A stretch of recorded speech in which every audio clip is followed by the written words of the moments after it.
예수께서 무리를 보시고 산에 올라가 앉으시니 제자들이 나아온지라 입을 열어 가르쳐 이르시되 심령이 가난한 자는 복이 있나니 천국이 그들의 것이며 애통하는 자는 복이 있나니 그들이 위로를 받을 것이며 온유한 자는 복이 있나니 그들이 땅을 기업으로 받을 것이며 의에 줄이고 목마른 자는 복이 있나니 그들이 배부를 것이며 긍휼히 여기는 자는 복이 있나니 그들이 긍휼히 여김을 받을 것이며 마음이 청결한 자는 복이 있나니 그들이 하나님을 볼 것이며 화평하게 하는 자는 복이 있나니 그들이 하나님의 아들이라 일컬음을 받을 것이며 의를 위하여 박해를 받은 자는 복이 있나니 천국이 그들의 것임이라.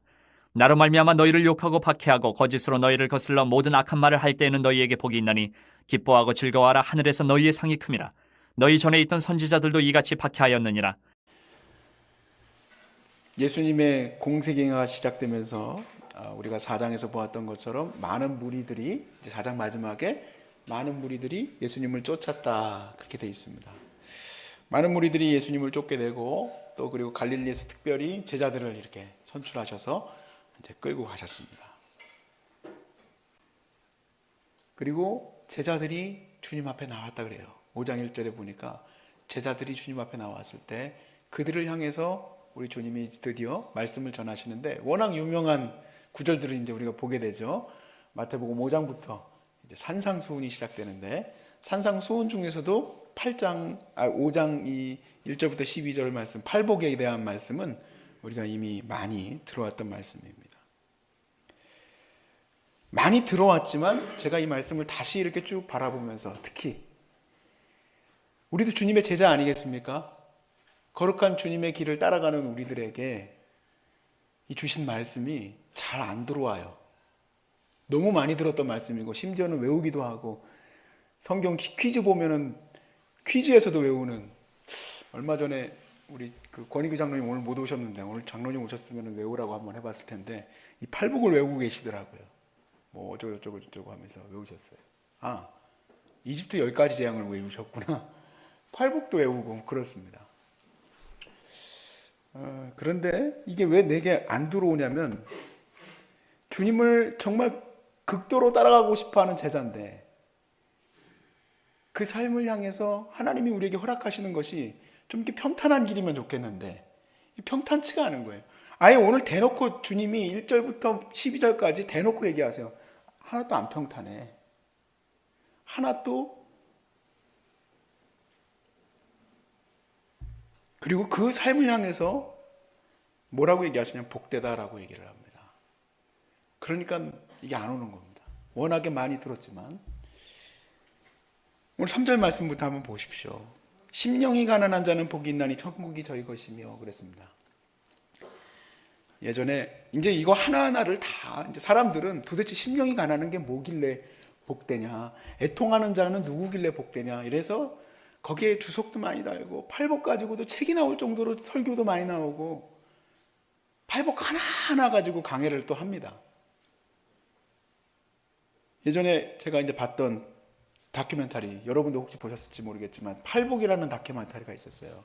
김우현 PD가 첫 번째로 이제 골랐던 게 이제 가난한 자는 복이 있나니, 그걸 이제 붙들고 이 가난이 어떻게 복될 수 있을까, 이걸 보게 되는데, 이제 누가복음은 가난한 자는 복이 있나니 이렇게 돼 있고, 마태복음은 심령이 가난한 자는 복이 있나니라고 돼 있는데, 이 김우현 PD가 잘 그거를 해석한 것 같아요.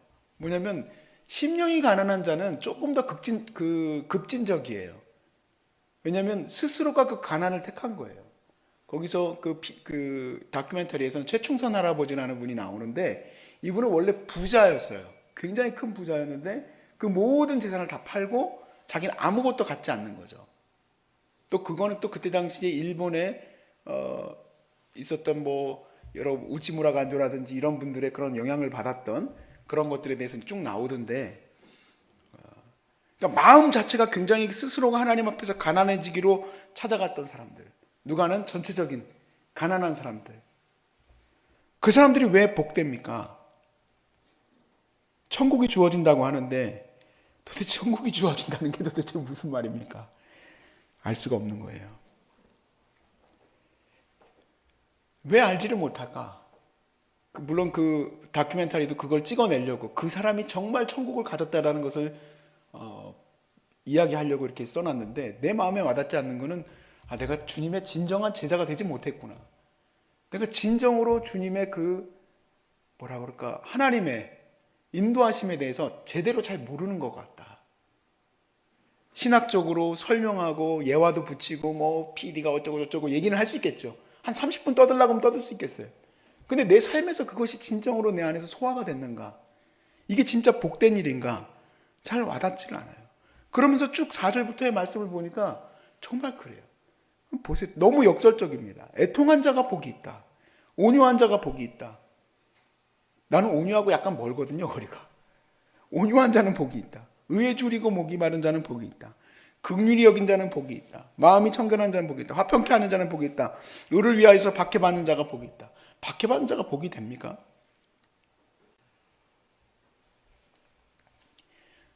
어떻게 슬픈 시간이 복될 수 있습니까? 어떻게 박해를 받는데 그것이 복되다 할 수 있습니까? 그리고 이것을 바라보면서 깨닫게 되는 게 있습니다. 이 복된 이유는 하나님이 그들에게 복의 근원이 되시기 때문에 그런 거예요.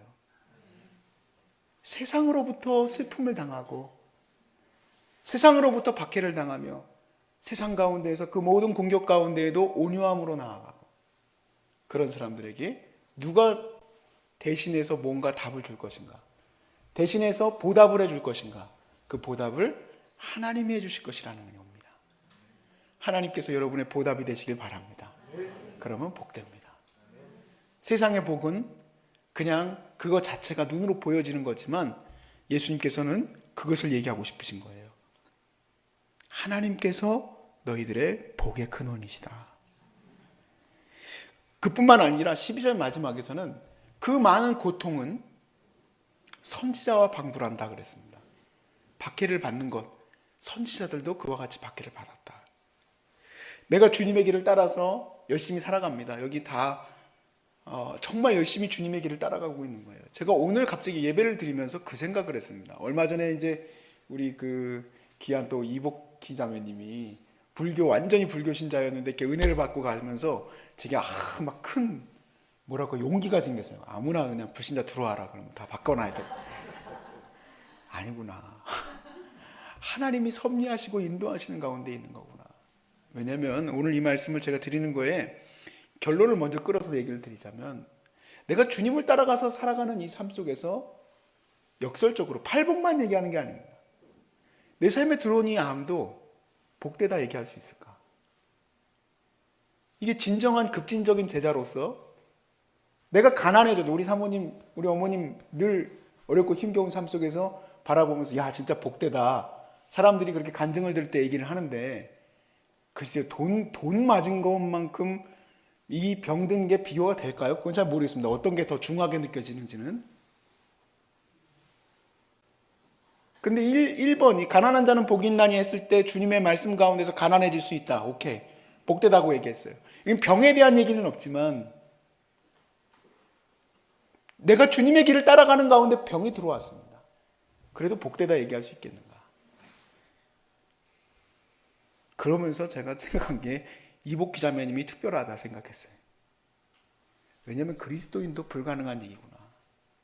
내가 진짜 예수님 믿고 나아가면서도 내 안에서 이것이 복되다고 고백되어지기가 어렵다는 얘기죠. 하나님이 어딨어 하고 내 신앙을 안 버리고 있는 것이 대단하다고 주님께 오히려 딜할지도 모릅니다. 내 인생을 왜 이렇게 망쳐놓냐고 하나님을 떠나지 않는 것만으로도 감사하게 생각하라고 하나님한테 얘기할지도 몰라요.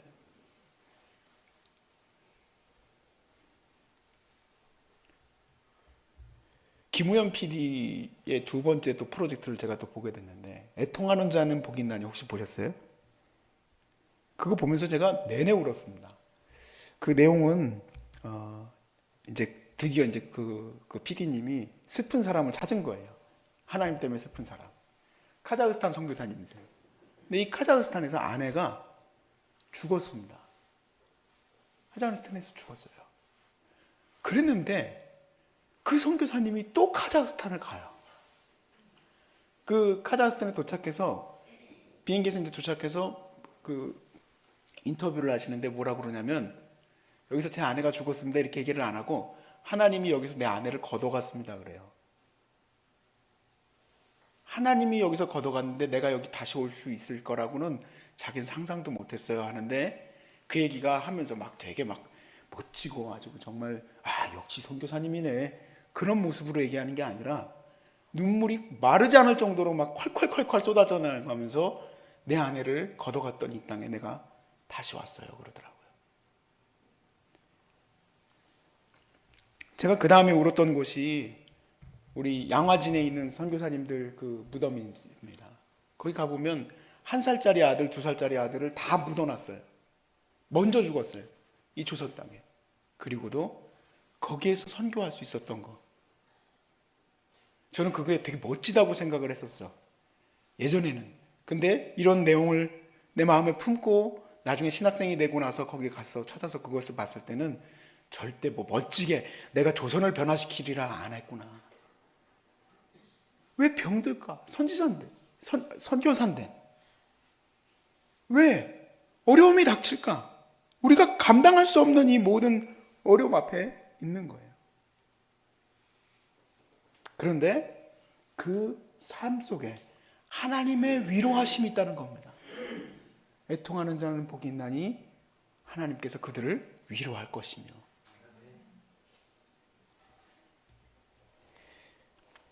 차라리 내 마음대로 살 때 괜찮은 삶이었을지도 모릅니다. 예수님 믿기 전의 삶이. 실제로 마태가 그런 사람이에요. 세관으로서 관리 아닙니까? 관리. 삭개오하고는 비교할 수 없는 사람이에요.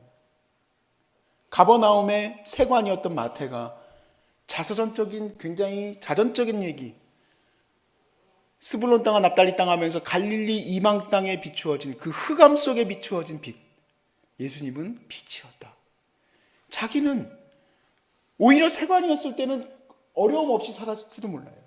근데 예수님 믿고 예수님을 쫓아가면서 고난받고 핍박받고 어려움 속에서 살아가던 그의 인생을 뭐라고 표현했습니까? 빛이 내게 비추었다 그랬어요. 빛이. 예수 믿고 살아가는 게 진짜 복된 인생인가? 내가 느낄 수 있다는 것, 바로 그 말씀이 내게 들어왔다고 저는 믿습니다. 이 말씀이, 지금 이 수없이 많은 말씀이, 제자의 삶이, 하나님의 거룩한 선지자적 삶이 여러분에게 들어왔기 때문에 내 삶은 복됩니다. 하나님, 오늘 이 자리가 내게 복됩니다. 하나님, 내가 감사할 수 있습니다. 주님을 찬양할 수 있습니다. 그렇게 고백되어질 수 있을 거라 믿습니다. 얼마 전인가 여러분 여기 계신 분 많이 바뀌셔가지고 못 보신 분들도 있는데, 그 탄자니아 선교사님이 이제 암이 걸리셔서 이제 왔었습니다. 굉장히 우리 안진원 집사님처럼 목소리도 멋있고 약간 비슷하게 생기신 것 같아요. 얼굴도 까마시고 이렇게 오셔가지고 아드님하고 같이 오셨던데, 이제 여기에 들어올 수 있는지 이제 살펴보고 나서는 이제 들어와야 되잖아요. 근데 이분이 안 들어오셨어요. 결국에는 그분이 그런 말을 하셨어요. 아무리 봐도 자기가 다시 선교지를 가야 될 것 같대요. 그래서 제가 말렸어요. 선교사님, 병 고치시고 가셔야죠. 병 고치시고 가셔서 그 선교지를 회복시키셔야죠. 그 어려운 곳에 가셔서 어떻게 그냥 그러실 수가 있어요. 아니래. 자기는 가야 되겠대요. 여러분, 저는 이해를 잘 못하겠다 그렇게 생각을 했었습니다. 근데 하나님이 주시는 무엇인가가 그 인생 가운데 있지 않겠습니까? 제가 이 사역을 감당하면서 얻게 되는 기쁨이 무엇이 있을까? 아무것도 없을지라도 하나님으로부터 오는 그 기쁨이 있다면 저는 이 사역을 잘하는 거라고 믿습니다. 우리 인생 가운데 이거는 왜 이러겠지? 저건 저렇지? 하는 생각들이 많은 것 가운데 있지만, 하나님이 주시는 그 복됨을 내가 깨닫게 된다면은 여러분 잘 가고 계시는 겁니다. 우린 가다가 암도 걸렸고 또 어려움도 당했고 또 힘겨움도 당했지만, 하나님이 오늘도 여러분에게 명령하시는 것, 급진적인 제자의 길을 가라고 말씀하십니다. 내 길을 따라오라. 너에게 줄 사명이 있다. 너에게 줄 명령이 있다. 그 말씀을 따라서 네가 오늘도 사명 감당하는 거다. 나는 멈춰 있는 게 아니라는 얘기예요. 네가 오늘도 그 사명을 감당하는 거다. 오늘 이 팔복을 통해서 하나 더 붙이기를 바랍니다. 암에 걸려도 복이 있나니. 너무 무거운 설교였지만 여러분에게 들어갈 수 있기를 간절히 기도하겠습니다. 같이 기도합니다.